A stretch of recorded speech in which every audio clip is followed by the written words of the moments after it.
All right, I'm going to pull us back and give you each exactly 1 minute to introduce yourself and your company. I'll go first. Joe.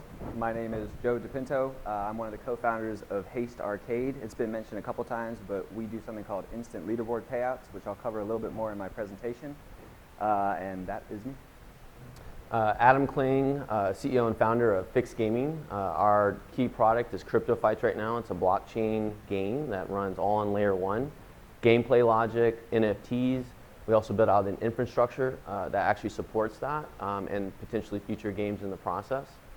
We've done some of the highest peak volumes on BSV through that, and sky's the limit. We have 2.0 of Crypto Fights coming out. That's going to be massively bigger compared to what it is now, and also having a token launch. And we want to be the biggest blockchain IO system in the world, and we're not far from it. Thank you. Brenton Gunning, CEO of Run. Run is a token and smart contract solution on BSV. It's powering Fyx and Haste and some other games that are out there. And we've done a little over 500 million transactions in the past, since our genesis. And so our focus is to make it easier to develop tokens and smart contracts compared to other blockchains. My name is Tyler Farnsworth. I'm the CMO of Built by Gamers, an esports and gaming lifestyle organization. And we focus on rostering competitive esports teams and creating a considerable amount of gaming content. We generate well over 30 million views a month on our gaming content today, and we are at the early stages of integrating blockchain technology in a platform that helps solve a lot of the problems that exist in esports today. Thank you, guys. So Adam, can you help explain why blockchain is a relevant technology in gaming and what you guys are doing to bring blockchain to the gaming industry? Sure. So, been a long time gamer. I remember a lot of the evolutions of gaming. Started with the consoles. Was a big PC gamer, and as they kind of went through these kind of big changes, the first thing was multiplayer, where I could actually interact and do things with other players online. Graphics got really good, but now where we are, we have VR and all that. Didn't really like it. And so I think blockchain is going to really innovate and push us into maybe the next big thing. So we were talking more on this panel on NFTs. NFTs are really collectibles, digital assets. I think we're going to have economies that actually have real value in it. I think we're going to be able to have games talk to each other or interact with each other. You do one thing in one game and something else happens in another game. And I think that's going to be the next big thing with gaming, and that's primarily where our heads are at. That's it. Brenton, people have been really excited about interoperability in games for a long time. You hear that in all kinds of conferences like this. Why has interoperability been so elusive in the gaming world? Well, games actually have a long history of interoperability. Going back to early 90s, Doom, you could mod Doom. That's a form of interoperability. You take the art and the gameplay and you can change an existing game in some interesting way. The challenge is that a game has to decide to be interoperable. They have to decide to be open, and not every game makes that choice. Historically, games are an entertainment, they're an art-heavy industry. Being very IP-heavy, they want to protect that IP, and so it's not natural for a company to want to open themselves up and allow third parties to create communities and create content for them. So a game has to choose to do that, and not everyone does. So I think one part of it is that we're just early. But if you look at the games that do decide to open up and become interoperable with other games, they have a much longer lifespan and a much larger community than games that don't do that. The example of Doom is interesting because just this past year, there was the map artist that created the original Doom levels released a new level to support the war in Ukraine, and people are buying that and playing it on a 30-year-old game. You can't do that with most games. And so the trend towards interoperability exists already. It actually exists in blockchain already, and I expect that the companies that take the leap to do that will see the rewards over a long time. So Tyler, what does esports have to do with this? Why would an esports organization be trying to leverage blockchain technology? Yeah. The gaming industry represents over $200 billion annually worldwide, which is larger than the film and sports industries, or film and music industry combined. There's a lot of money in that. With that, esports is only a segment of that, and relatively nascent, growing, emerging segment there. There are a lot of issues that we need to solve. The transparency issue in terms of cheating and anti-cheating payouts for professional and amateur players, and doing that effectively, cross-border, cross-currency, ensuring that content and content creators are compensated and that the rights and IP holders are compensated appropriately as well. Because in gaming, if you know, unlike other things that exist out there, you can't just use that IP that exists on your content and in other spaces. So we are seeing that blockchain is solving or can solve a lot of the issues that currently exist in that space and can unlock an immense amount of value that is currently being restricted based upon the legacy systems that exist. Joe, I know that we've heard, just today, people bring up the idea of ILP, 4 or 5 times already. Can you give us, a true explanation of what is ILP and how Haste is using blockchain to change the way that gamers are experiencing the types of games that they would find on your platform? Yeah, so the typical example I'll give is who here has been to like a classic arcade, played Pac-Man, pinball, whatever? Probably everyone, right? In the old days, you'd go, you'd play the game, you got on a leaderboard, you got to put like your initials on there, and maybe a month you come back, later and you see your initials still up there, and that's the entire value that you got from that. Well, because of blockchain and because of these abilities of micropayments now, what we've created, these instant leaderboard payouts, is you can take that quarter in the same way that Zach has been pinging us all, a fraction of a penny, and you can now split that quarter hundreds, if not thousands of different ways. So you go play that retro Pac-Man game now, you get on a leaderboard that's 100 people long. Anytime someone spends a quarter after you, you're going to get a fraction of that gameplay. So really what you're doing is you're able to gamify not just like video games and whatnot, but you have other things in the real world that you could now apply this concept to. So you're basically gamifying anything that you can do because of this ability to use micropayments. Things that people are already doing casually, playing a game, do I want to go and spend a penny or 10 cents, and if I do well in this game, I might actually have the chance to earn from that.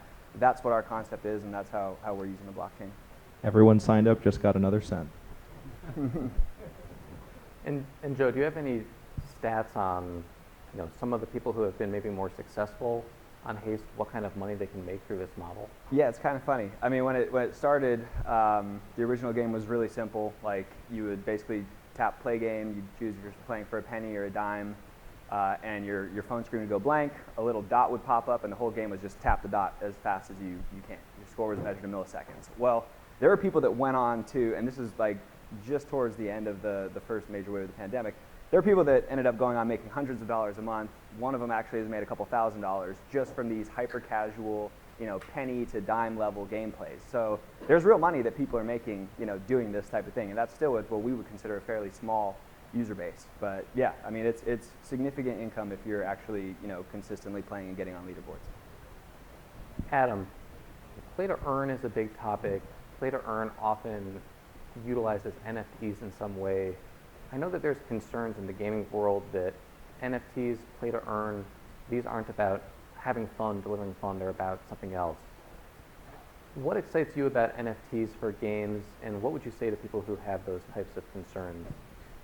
Yeah, so I got into the blockchain gaming space in beginning of 2018, and if anyone remembers, there's a site called DappRadar that would actually list all of the different games. They were really kind of Ponzi and experiments at the time, but that's probably the bad of it, is that they were really more about extracting money. They weren't really very entertaining, and it was all about how to make money from it. So it wasn't, it's a very different paradigm from where, for me growing up, games were about entertainment, they were about challenge, maybe community. And so this kind of merging of this play and earn, which is kind of the new thing, play to earn, is really a very dynamic subject that I think it's going to change dramatically. Tokenomics, NFTs, like all of these things, especially with our game, we're looking at it more, especially because of regulation, but more of a utility, is that the NFT or the token that we use is actually used to play the game, not to speculate on. So you can actually, just like his arcade example, you need the token to do things in the game. You can trade with other people on their NFTs. Now NFTs are really a nerdy way to say a sword or a armor or whatever it is. And when I pass it to someone else, there's history, there's maybe value because I did something with that item. So I think as we kind of go through this industry, especially with, if I have anything to do with it, is to make these things probably more boring. To where people don't say they're NFTs, they're a game or an item in a game that I traded with someone. They're a fungible token, or really a arcade token, a CryptoFights token that they can use to go to the enchanter to do something with an item to make it more powerful, and they won't really think about NFTs at all at that point. So I think going forward in this industry, I think that's where it needs to go. I don't know if that's where it is going to go, but that's where I want it to go, because playing a game, you're not thinking about like, if you think about, I'm gonna kind of date myself here, but garbage pail kids or baseball cards or anything like that, you don't buy them to basically flip. You buy them because you like them, and I think the same thing's going to happen with games. If you're a level 100 warlock in World of Warcraft, it's going to have value because of effort and time that you put into it, not because of what the market's going to bear. Thanks, Adam. Joe, as far as I'm aware, Haste Arcade, I think, is the first company to integrate NFTs into hyper-casual titles. Why'd you guys decide to do that? What do NFTs serve to Haste players? I think there's a couple of different, well, there are a couple different ways that we use NFTs within the arcade itself. But within the gameplays, it just seemed like a natural fit, right? You already have things like skins that get released in Call of Duty, and people will go and buy those. Like, it's basically the same thing, like Adam was just saying. It's a fancy word for a sword. But the other aspect that I think is not quite as consumer-facing is that we are using this now, this NFT marketplace, where, if I'm playing this game called Lost, I have a spaceship and I'm flying around shooting these asteroids. Well, there's now ways for third-party creators to create content that they can now sell on our marketplace. And, some of them might go on to make a lot of money from that, but the majority, it's like, this is just a passion project. It's gaming. It's fun. It's something that people might just want to do in their spare time. Hey, I like this game. I can actually go and create basically my own skin and sell it. And people now have a market where they can buy it. And again, it's micropayments. Maybe they're only selling them for $1 or 50 cents. But we just saw that as a pretty easy opportunity to, continue the theme of like blockchain with utility. What can you actually do with this stuff, as opposed to just buying a JPEG and hoping that someone else is going to pay more for it. Like, I think it's pretty cool when you can actually create something and basically load it into the game in your own form of an NFT and use it. That's what the original vision was, and that's what we built out. Yeah, I think that advertising is so expensive, gaming is so competitive, that if you can enable a creator economy in your game, that's a huge advantage in terms of lowering your customer acquisition costs and getting more and more players.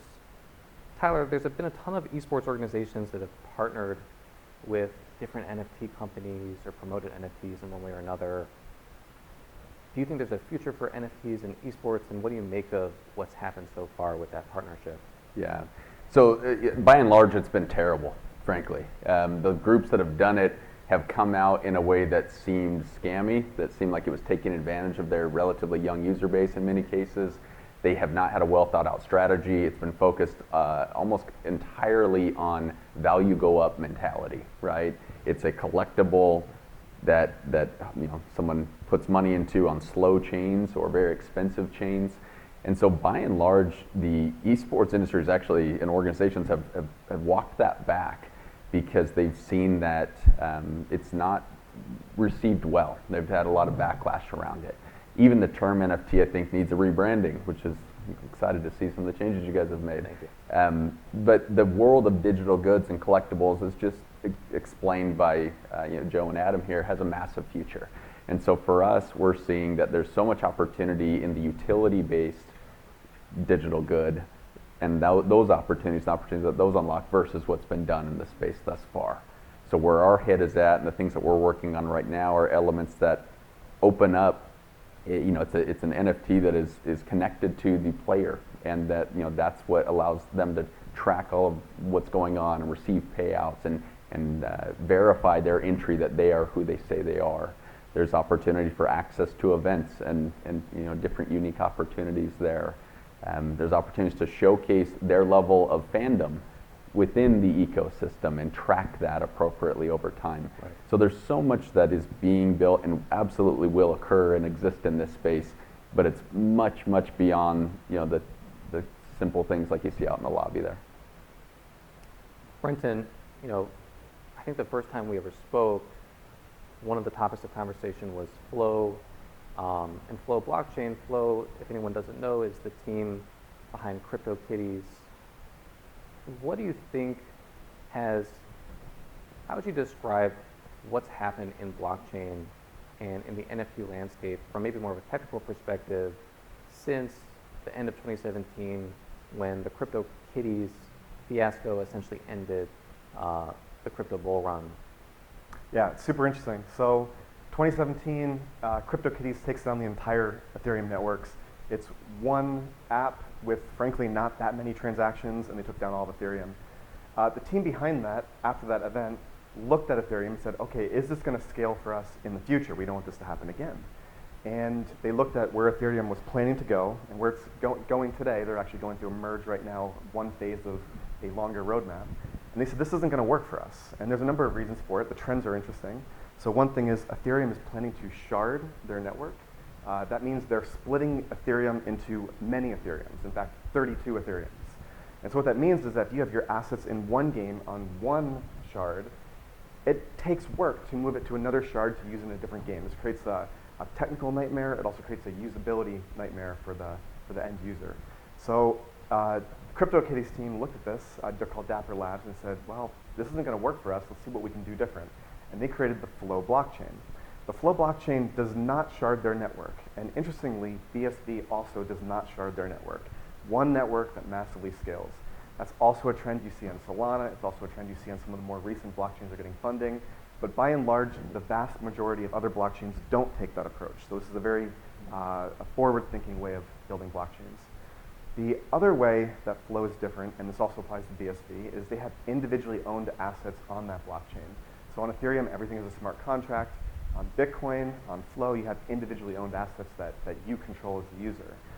It's a nicer model to program for, frankly. So you're seeing this evolution towards easier to use, more secure, more scalable blockchains that BSV fits nicely into.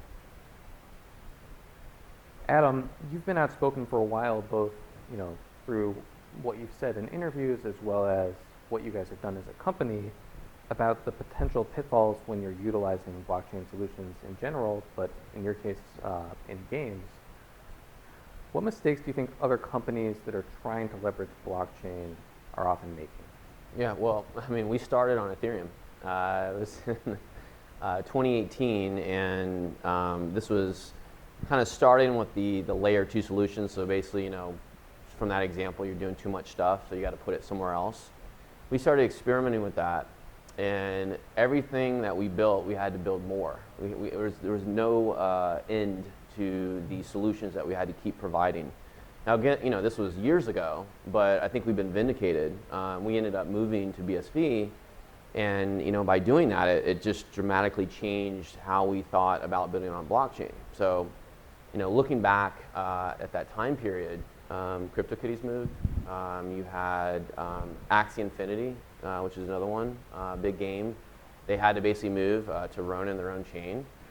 There's a lot of projects that kind of make a lot of money fast, and then when they actually get the users, then they have to go figure out how to actually scale. And so the infrastructure that we actually had to start pioneering on BSV kind of taught us a lot about scale. And for the second part of your question is that if you do start building, are you building for success or short term? And we have been trying to do gameplay on chain, which is this kind of holy grail. No one can do on-chain gameplay. It's pretty much like NFT transfers, drops, and stuff like that. I mean, we're actually doing, you do this in the game and it actually goes on chain. And so I think, going forward, I've been hearing 100,000 users. If we can do that, we're the biggest blockchain in the world, period. When that happens, all of these other solutions, all these other technologies start to not make sense. And, I mentioned the blockchain IO system is really how you have to look at this, is that when you start to do more data, gigabyte, we're in gigabytes now. When we start doing terabytes, petabytes, I mean, it's bigger than everything that we can conceive today. And I think that is something that if you are starting out today, you have a little bit of I guess, good luck to have to see what happened already.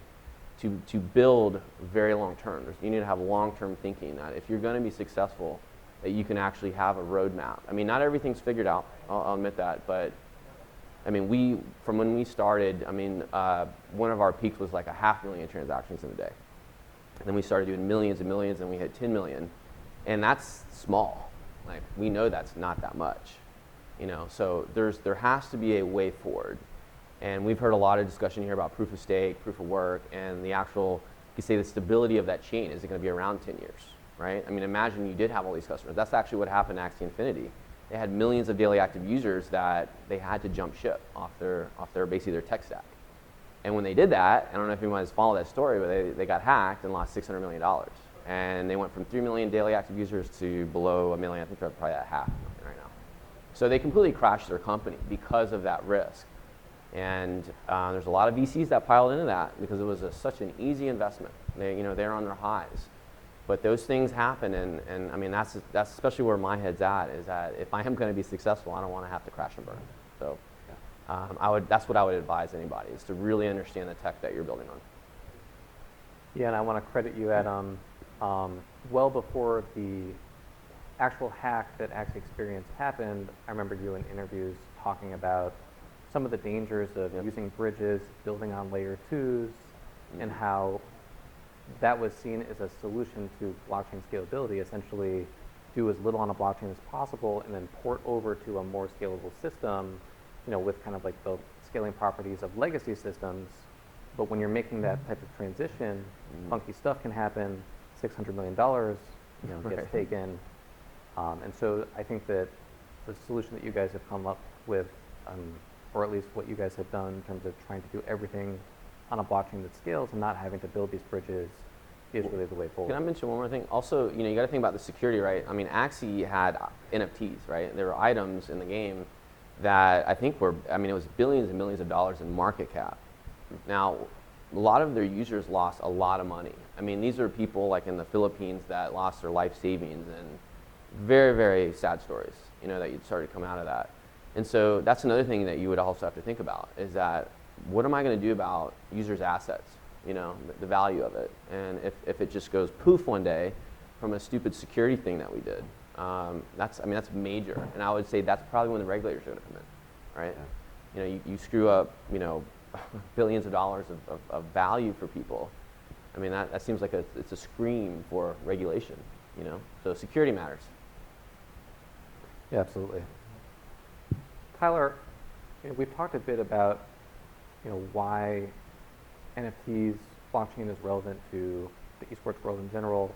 Can you maybe elaborate more and share more about specifically what BBG is doing with blockchain? Yeah, you bet.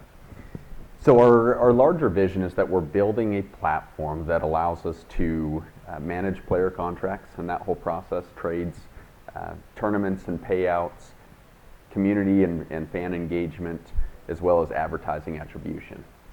So right now what we have developed is a community and fan engagement platform, and we're working on the advertising attribution. I spent the past decade in Fortune 100 advertising, and I understand that the revenue model that supports esports today is highly advertising driven. And we have to do more than just showcase eyeballs and impressions and brand lift. We have to showcase what those impressions are doing for people, and blockchain allows us to do that. Our key product right now is a fan engagement platform. We know that these esports companies rely on fans. And so think about like any sports team you follow. Imagine if you received a reward for every game you watched, game you attended, tweet you sent, post you liked for your favorite sports team of choice. The way the esports teams make money is very similar to the way any traditional sports team makes money. And if we can showcase data back and we can reward you for being a fan, there's an immense amount of value there. So what we've launched is a current platform that allows Built by Gamers fans to have an account. It's associated through a Handcash wallet today, and it allows them to be rewarded for their fandom. And there's a whole bunch of fun elements and access and digital assets that we are deploying out to the fan base today. It's just in its infancy. We've done some projects here with the Haste Arcade, and they're launching some new things here soon. But that's the core of this platform that's being built. Joe, kind of looped you in there. Can you share more about what you guys have done with BBG?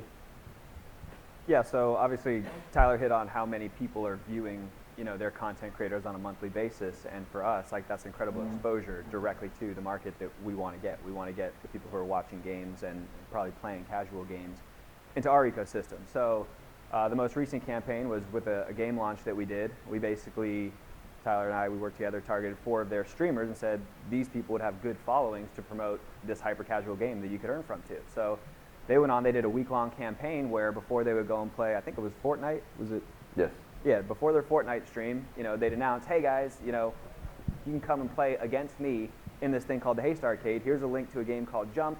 All you have to do is play, and if you get on a leaderboard, you're going to get, payouts from everyone that's going to play after us. So what we got, and I'm kind of getting into some stats for my next presentation, but basically we found that 40% of the people that were watching those streams ended up converting and playing. And compared to other paid social media advertising that we're doing, which we're still seeing really good results on, I mean, that's just unheard of. When we're able to work with esports organizations like that and get right to the core demographic that we want, and they're listening to someone that they already trust, they're watching these Twitch streamers that they've basically built relationships with, through watching them play, they're much more likely to then go ahead and take these people's advice and go and try these hyper-casual games. So I think it's been really cool so far. We got some more stuff coming up with them.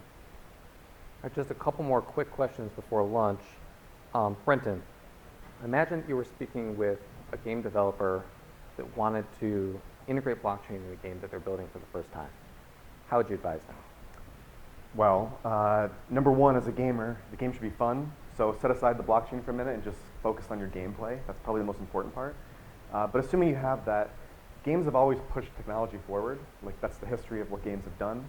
And in the case of blockchain, you would want to look at, okay, what blockchains actually scale for what I need to do, and have the fees and the downtime, the hopefully no downtime, that I would expect and need for my game.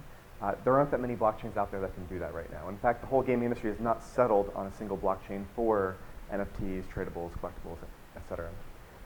The other factor is the onboarding experience. Because if you go play some of the leading blockchain games today, the first step they ask you to do is to install a wallet and go to an exchange and buy the coin. This is just not practical for a lot of gamers. And so I think it should be easier to get started, play the game, and then at the point that you're ready to do something that requires a blockchain, maybe that's where you take the step. Maybe you watch an advertisement before you can transfer your item to a friend, who knows, but make it easy to get into the game first. That would also be my other piece of advice for game developers. Joe, giving you the last word here. What's the ceiling for blockchain games?